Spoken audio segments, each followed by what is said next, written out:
he coached this team to the furthest position in the season that they've gotten to in the last 25 years. You've seen, the consistent improvement and the growth in terms of the team and where he could get them in the postseason. And of course, Transformer had the big one, which is a legitimate point. They knocked off the champs.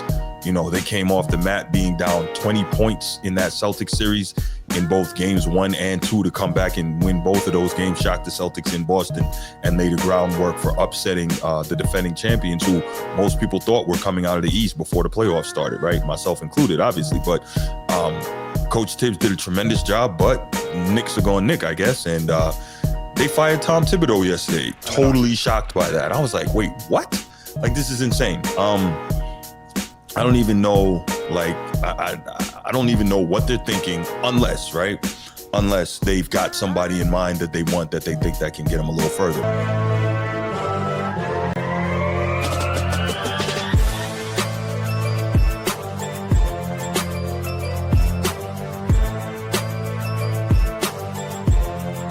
If you're watching here on YouTube, make sure you go ahead, click that subscribe, that like, that notification bell. Make sure you're kept up to date whenever we drop new content on the channel. If you want the audio-only version of the podcast, open up your audio podcast platform, hit the search bar, type in The Format Podcast. We should come right up. If you're enjoying the content, make sure you give us a like, leave us a 5-star review, and drop a comment. All that stuff helps us rise in the algorithm, helps us find more sports fans, helps more sports fans find us. Make sure you write it down, put it in your phone, make a note of it. The Format Podcast is live Sunday mornings at 10 a.m. Eastern. And finally, if you're really and truly enjoying the content we're delivering you, make sure you hit that join button. There's going to be exclusive content here just for you. Oh man, the first topic I want to discuss, and this was crazy to me, was and this is something that Transformer and I had talked about a couple times, was whether or not we thought that the Knicks would, part ways with Coach Tibbs.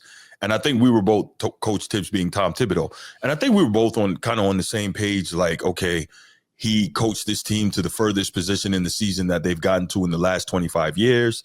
You've seen, the consistent improvement and the growth in terms of the team and where he could get them in the postseason. And of course, Transformer had the big one, which is a legitimate point. They knocked off the champs. They came off the mat being down 20 points in that Celtics series in both games 1 and 2 to come back and win both of those games, shocked the Celtics in Boston, and laid the groundwork for upsetting the defending champions, who most people thought were coming out of the East before the playoffs started, right? Myself included, obviously. But Coach Tibbs did a tremendous job, but Knicks are going Nick, I guess. And they fired Tom Thibodeau yesterday. Totally shocked by that. I was like, wait, what? Like, this is insane. I don't even know, I don't even know what they're thinking unless they've got somebody in mind that they want, that they think that can get them a little further, right?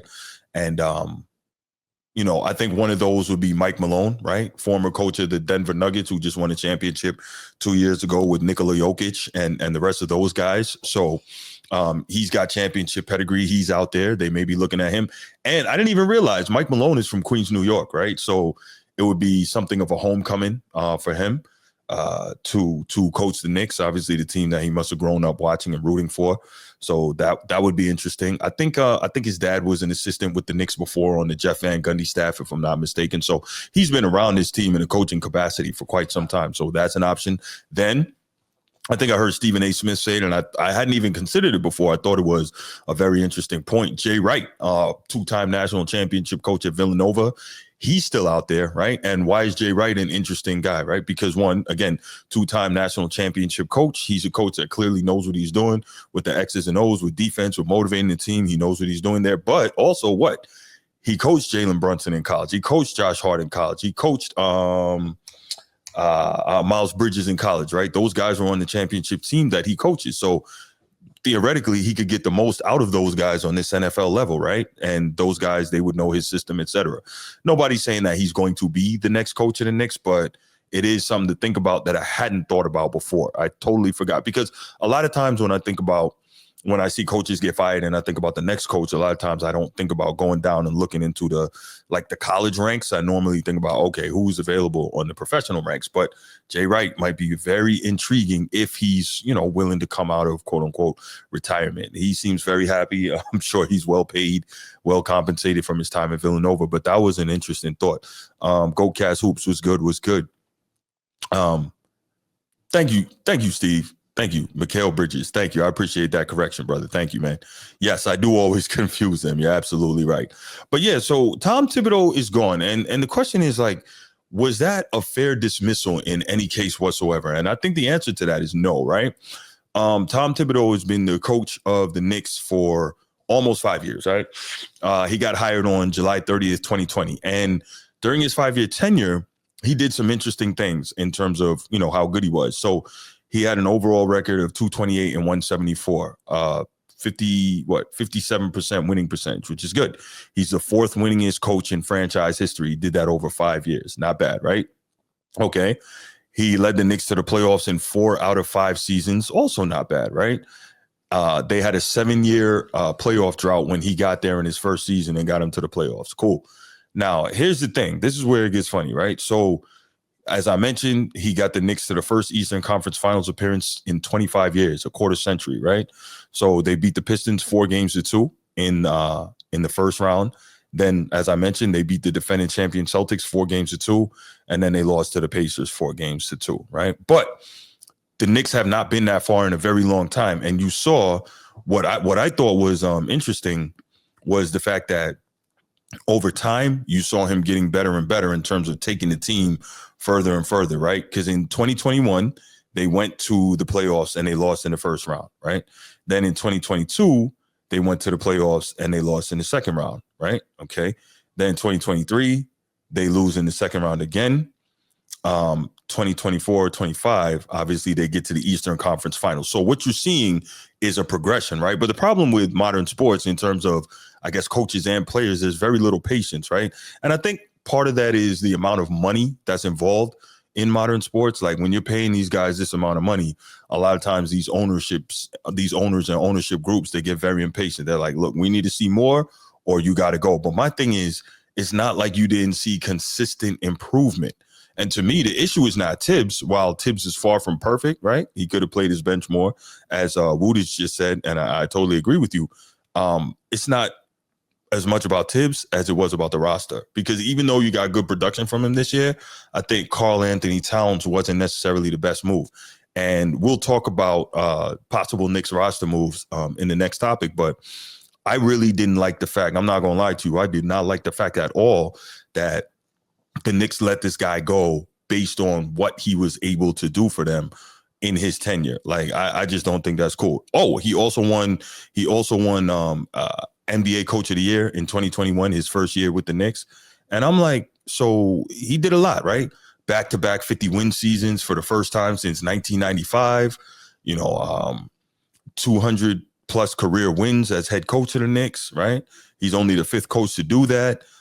His first year there, they had the best defense in the league. He did a really good job, right? And again, when you look at just how he was able to coach this team and, breed resilience in them, I really don't get it. And I don't know, man. The question is going to be, are the Knicks going to live to regret this? And who's going to be the next coach to take over the position? I really don't get it. Woody says Tibbs needs an offensive coach next to him. Yeah, I agree, right? Like an offensive guy to be the type to, run that side of things, right? Kind of like an offensive coordinator. I can agree with that. And by the way, as Woodage mentions, an offensive coach that Tibbs needs, well, now that Tibbs is gone, another guy that really needs a shot and should get a really fair chance at getting his job is Sam Cassell. Think about how great Jalen Brunson, not that he's not already playing great, but how great he could be under a guy like Sam Cassell, who has been a key contributor on multiple championship teams and who has 3 rings as a player. And I believe he has a ring as a coach, right? So he's a champion. He can teach you what it takes. He knows what it takes. He also knows how to run point at an extremely high level, right? He's been an all-star. He's been a champion, so on and so forth. So, yeah, absolutely. Woody, Sam Cassell was a fun player to watch. Shout out Baltimore Bruce. Yeah, Sam Cassell was definitely a dog. And, you guys know how much I love Hakeem, your dream. Dream, my favorite player. But if we're honest, Sam Cassell contributed a great amount in that back-to-back title run to Dream getting those championships. So, not going to stun on him at all. But as a coach, I think Sam Cassell could definitely, I think he definitely deserves a legitimate shot and a really fair opportunity to get that job. I think he could be dangerous, man. He knows what he's doing. He clearly knows what he's doing. He's put his time and he's put the work in. He deserves a shot. And I think that Jalen Brunson might flourish even more. And the Knicks would, under a guy like Sam Cassell, they would run a better, more true offense instead of kind of, give Jalen the ball and just let him do his thing, because that is an exhausting play style, and not a lot of people are going to be able to hold on to that, So it is what it is. Woodage says Cassell was Kenny Smith's backup was probably leaps and bounds better. I don't know if leaps and bounds better. Both of them at their peak, that would be very interesting. But Kenny Smith, he was better than he got a chance to show in the NBA. That's the crazy part. But anyway, let's see. Edward says, I saw the Suns hired a former assistant coach from the Cavs, so I think they need to break it up, trade KD and D-Book. Yeah, we're going to talk about that a little bit more later. So anyway, I'm looking at this thing, man, and I think it's just so grimy to me the way that the Knicks did Coach Tibbs, because he did a tremendous job. I think he was great in terms of mindset-wise, blue-collar, gritty, hardworking, tough guy for a tough city, right? And it's interesting, like some of the places where he's coached, right? Obviously, he was a coach in Chicago. Definitely fits that kind of mindset and that kind of mentality. Head coach in New York City fits that mindset, fits that mentality. Now, a guy like Tibbs, he wouldn't fit in LA, right? As great as the Lakers are, he wouldn't fit because that's not him. But Chicago, like Detroit, might be another type of place. Obviously, they don't need a coach, but that might be another type of city where he could flourish. Obviously, he did a great job in New York, right? When Boston won the championship in 2008, he was the Doc Rivers' #1 assistant, like the defensive coordinator. Great spot there. So it's so funny how certain places the mentality just fits and it's just kind of right. Almost like, if we want to make a football analogy, Mike Ditka when he coached the Bears, right? It just fit with Chicago. Like that was the type of, and Buddy Ryan, that was the type of city and the type of mentality and the type of coach that just kind of worked together. But anyway, let's see. Apparently, Woody says apparently all the players outside of Brunson went against Tibbs. I don't know if it was all the players. I know that Karl Anthony Towns went against Tibbs, but I wouldn't expect anything less. Like Karl Anthony Towns is soft. Like he's not that dude. Now he played a little tougher this year, but on the whole, he's just soft, which is really weird for a guy that grew up in the tri-state. Like, where did he get that kind of soft mentality from? I really don't know. Oh my God. That's like, what is that about? Like, that's not what New York and New Jersey is about, right? They called New Jersey Dirty Jersey for a reason, right? Brick City and all that. And obviously we know what New York City is. So it's really kind of, it's strange to see a guy from the tri-state moving like that. That's really weird. Yes, Edward, I try to tell you, man. What's wrong with you? Like, when it comes to this hip hop thing, Edward, listen to me, man. I know what I'm talking about, bro. What did you write? You're right. Cat definitely was like that. He definitely was like that. And I can't even imagine the pose that he made.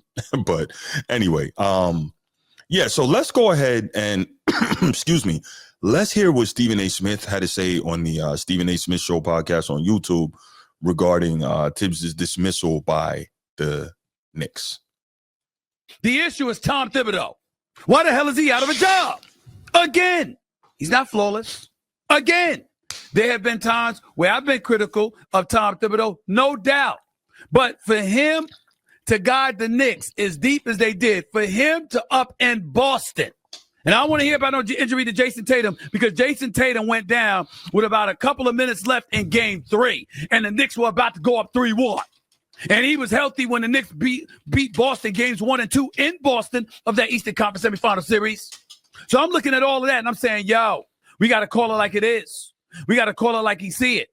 Look at the roster of the New York Knicks. Tom Thibodeau is a defensive-minded coach. Is it possible? Is it plausible? Does it make sense, ladies and gentlemen, for us to look at Leon Rose and the New York Knicks and say, yo, you kind of compromised him because he's a defensive-minded coach, and that you kept Hartenstein and a Julius Randle and a Dante DiVincenzo and your picks, you could have got this far, and you'd be in a better position to go out there and, let's say, get a Giannis Antetokounmpo.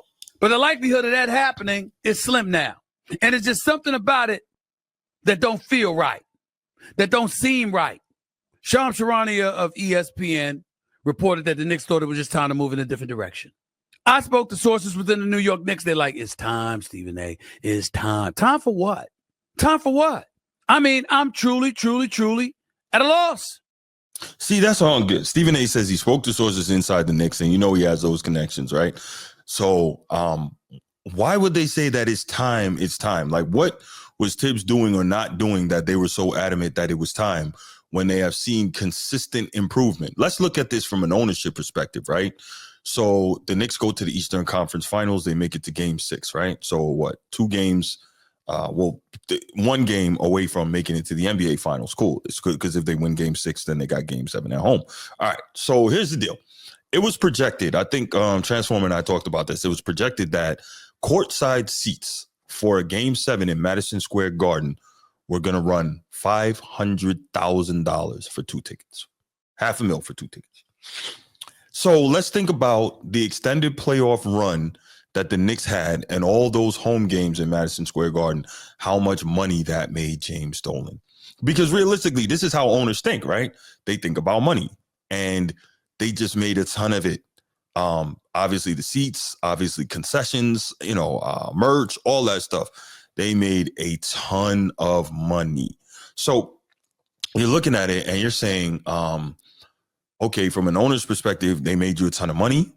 You're looking at it from an owner's perspective and saying Tibbs got you 1 game from the NBA Finals and an opportunity to hoist the trophy for the first time since 1973. Like, I don't understand what it is, because if we look at it, Pat Riley didn't bring a championship to New York, right? He came close, but he didn't. He got to Game 7, and then my guy Dream took care of that. But he didn't bring a championship to New York. Jeff Van Gundy didn't bring a championship to New York. No one since, I want to say, Red Holzman in 1973 has been able to deliver a championship to New York. So it's not like Tibbs has some great, all-time great legacy that he's following up that he's embarrassing with the Knicks. So why wouldn't you give him more time to finish the job, right? I just don't get it. I just don't get it. Like, it just doesn't make any sense to me. And so I'm kind of, I don't know. I'm totally at a loss. But I guess the bigger thing is going to be sitting back and waiting to see who it is that the Knicks are going to get to replace Coach Tibbs. Is it going to be Jay Wright? Is it going to be a Sam Cassell? Is it going to be a Mike Malone, a New York City guy born and bred? Who is it going to be? Bookie Allen says, and this is a great point, it isn't Tibbs' fault that his 2 best players are defensive liabilities. Nah, no doubt. That's a great point, and that's fair. I don't know. I just don't know what they're going to do. I think it was a terrible mistake to get rid of Tibbs, and now we're going to see how that's going to go. We're going to see if the team is going to regress. We're going to see if the next coach, how well that works for Jalen Brunson, because obviously you got to make sure your star is in a good place. This is the NBA, not the NFL. So we're going to see. But we're going to leave it there on this topic. We're going to open up the phone lines.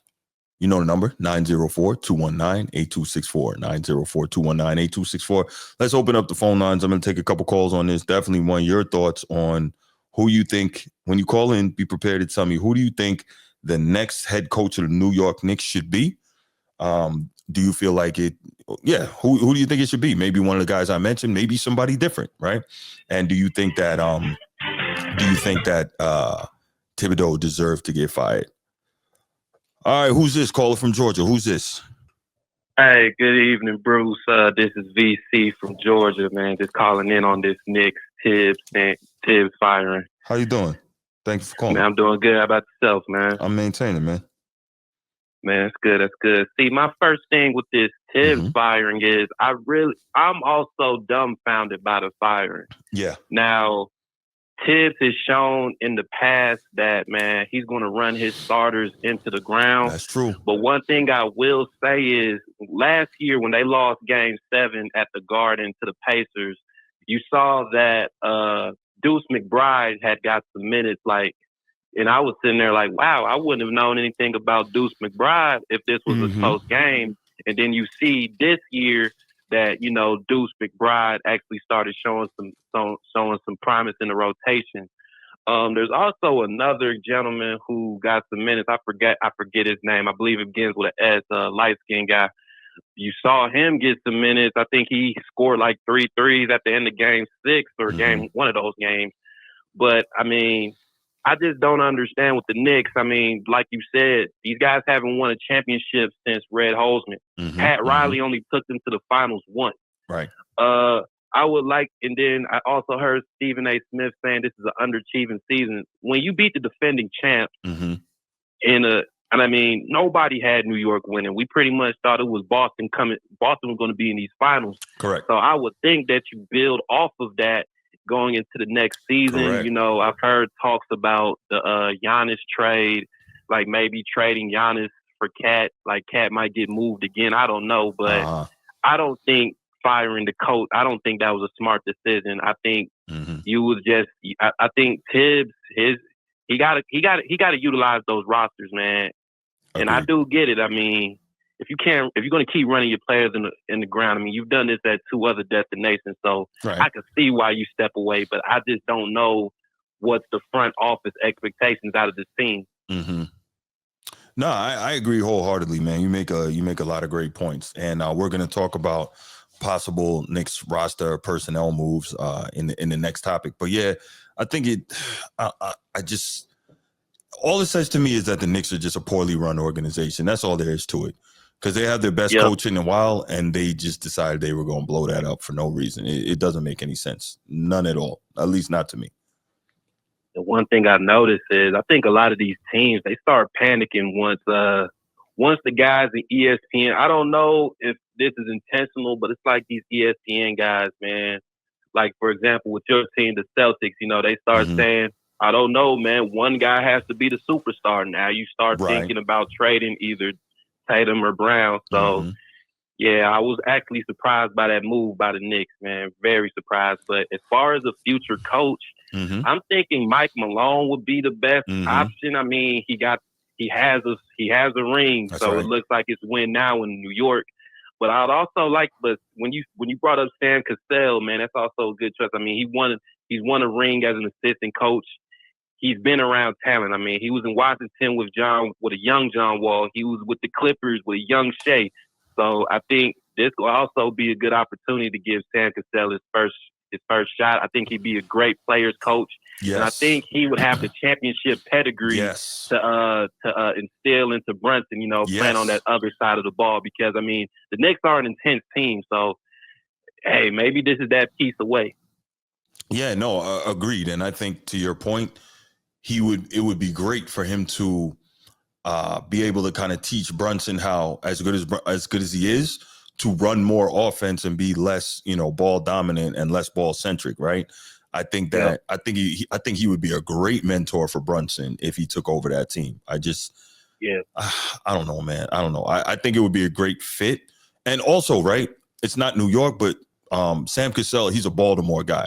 What does that mean? Yeah. That means gritty. That means I-95, tough. Yeah, right? That means gritty and tough. And so if you can handle that, you'll be all right in New York, right? So, I mean, and obviously, I agree. Yeah, three-time champion as a player, one-time champion as a coach. So I think that I think Sam Cassell could be a great fit. I hadn't even considered the Jay Wright piece.